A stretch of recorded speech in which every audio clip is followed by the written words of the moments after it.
भारत का सबसे पुराना धार्मिक ग्रंथ ऋग्वेद है। लेकिन यहाँ एक विडंबना है कि हम वेदों को इतना ऊंचा स्थान देते हैं कि वे हमारे लिए लगभग अजनबी बन गए हैं। आज के समय में ज्यादातर भारतीयों के लिए ऋग्वेद एक दूर का अछूता खजाना है। हम इसकी पूजा करते हैं लेकिन इसे समझते नहीं। ये कैसी विचित्र स्थिति है कि जो ग्रंथ हमारी सभ्यता की आत्मा है वही आज हमसे इतना दूर हो गया है। लेकिन इससे भी अधिक आश्चर्यजनक बात यह है कि यह प्राचीन ज्ञान आज तक कैसे सुरक्षित रहा। हमारे पूर्वजों ने एक अनोखी व्यवस्था बनाई थी, एक तरह का डिसेंट्रलाइज्ड ह्यूमन ब्लॉकचेन सिस्टम। ये इतना जटिल और सटीक था कि हजारों साल बाद भी एक भी शब्द नहीं बदला।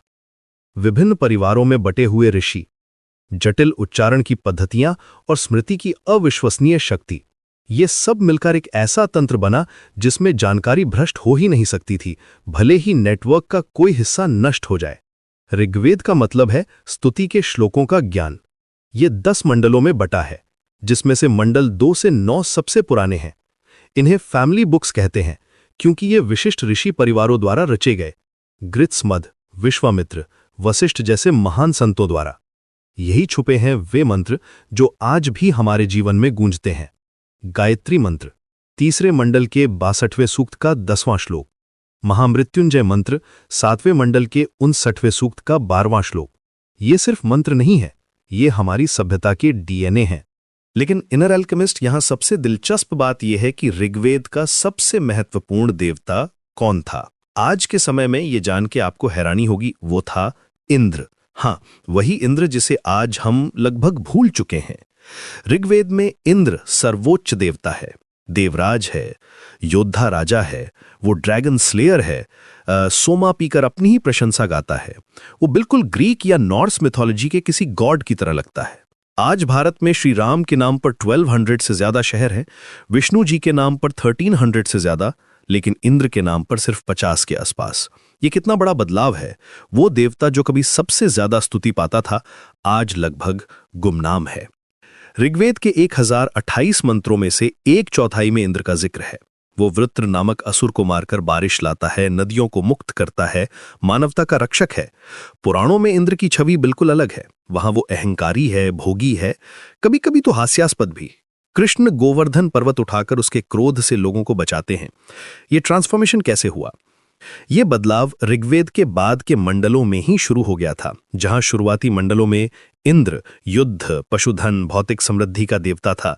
वहीं बाद के मंडलों में गहरे दार्शनिक सवाल उठने लगे, एकता की खोज शुरू हुई। भारत की मिट्टी में कुछ खास बात है, यहां कोई संस्कृति मरती नहीं बल्कि रूपांतरित हो जाती है। इंद्र का वॉरियर एनर्जी भारत के इवॉल्विंग इथॉस के लिए एलियन लगने लगा था। हमने ड्रैगन को मारने के बजाय उसे पालतू बनाना चुना।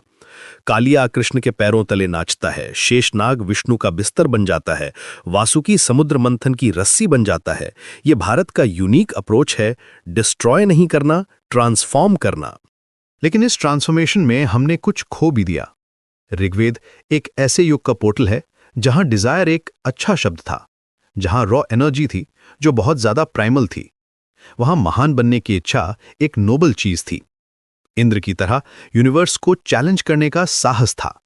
अपनी शक्ति पर गर्व करना, विजय की कामना करना, ये सब पॉजिटिव क्वालिटीज थीं। आज का भारत इस एंशिएंट स्पिरिट को भूल गया है।